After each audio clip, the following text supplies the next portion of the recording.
Sahabatku, Assalamualaikum warahmatullahi wabarakatuh. Allah subhanahu wa ta'ala memberikan solusi ketika kita berbuat dosa, yaitu dengan bertobat kepadanya. Agar dosa-dosa yang kita perbuat diampuni oleh Allah subhanahu wa ta'ala. Dan agar manusia tidak kehilangan harapan bahwa kesalahannya itu akan diampuni oleh Allah Subhanahu wa taala. Dalam sebuah hadis Nabi Shallallahu alaihi wasallam bersabda, jika seorang hamba berbuat dosa lalu ia berkata, wahai Robku, aku betul-betul telah berbuat dosa, ampunilah aku. Maka Allah menjawab, hambaku telah mengakui bahwa ia memiliki Rob yang maha pengampun dosa dan mengampuni setiap dosa. Aku telah mengampuni hambaku. Kemudian ia berbuat dosa lain. Lantas ia pun mengatakan kepada Rob,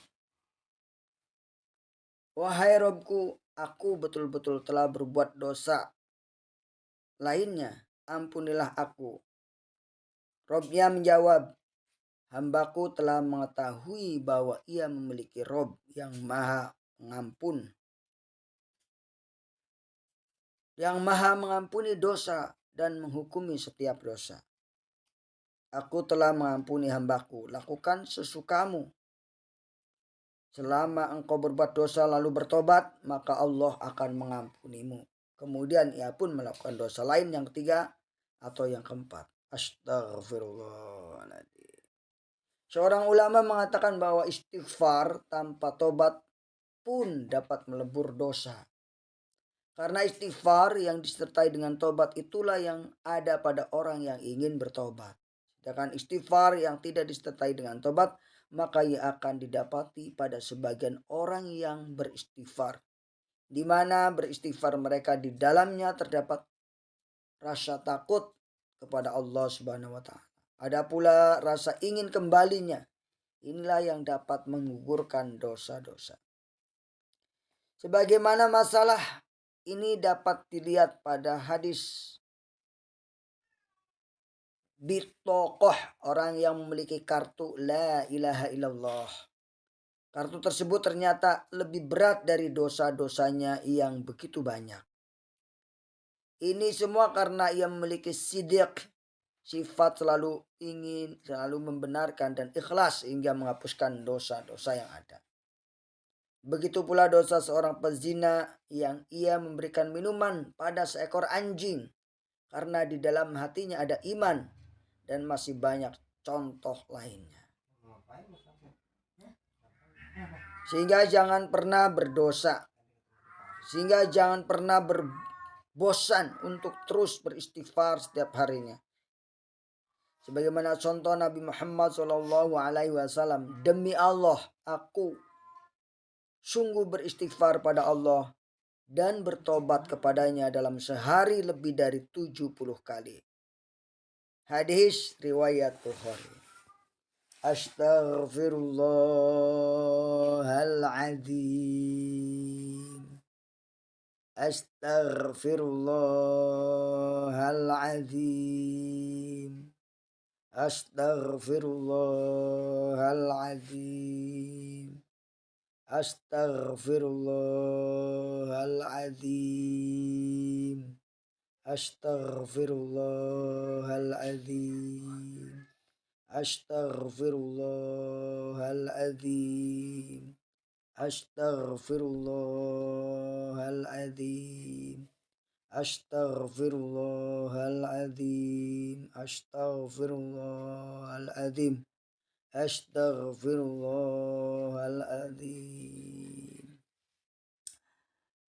Sahabatku, dalam hadis yang lainnya dijelaskan bahwa Rasulullah Shallallahu Alaihi Wasallam bersabda, seandainya kamu sekalian tidak berbuat dosa sama sekali, niscaya Allah akan memusnahkan kalian. Setelah itu Allah akan mengganti kalian dengan umat yang pernah berbuat dosa.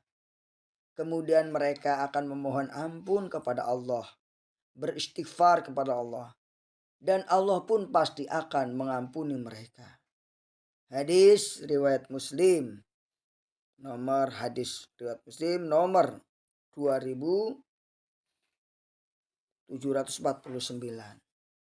Jadi sahabat-sahabat sekalian, kita ketika berbuat dosa jangan takut, tapi hendaklah kita beristighfar kepada Allah Subhanahu wa taala, minta ampun bahwa saya berbuat dosa, ya Allah ampunilah dosa saya. Itulah kebaikan Allah kepada kita. Allah selalu mengampuni kesalahan hambanya sampai hamba itu betul-betul menjadi hamba yang bertakwa. Sahabatku yang dimuliakan oleh Allah Subhanahu wa taala.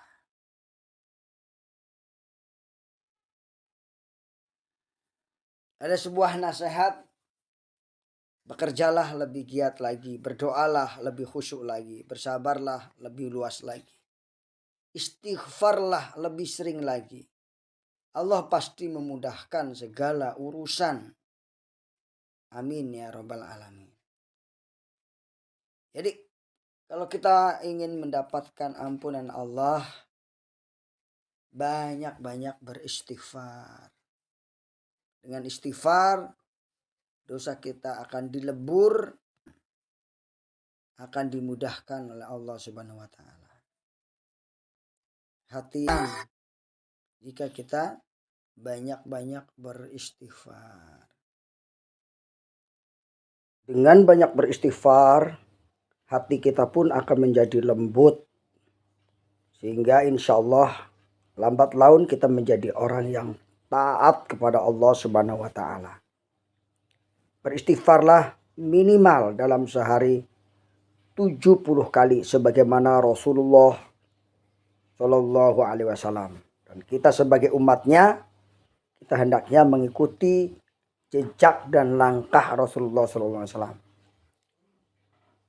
Demikian, assalamualaikum warahmatullahi wabarakatuh.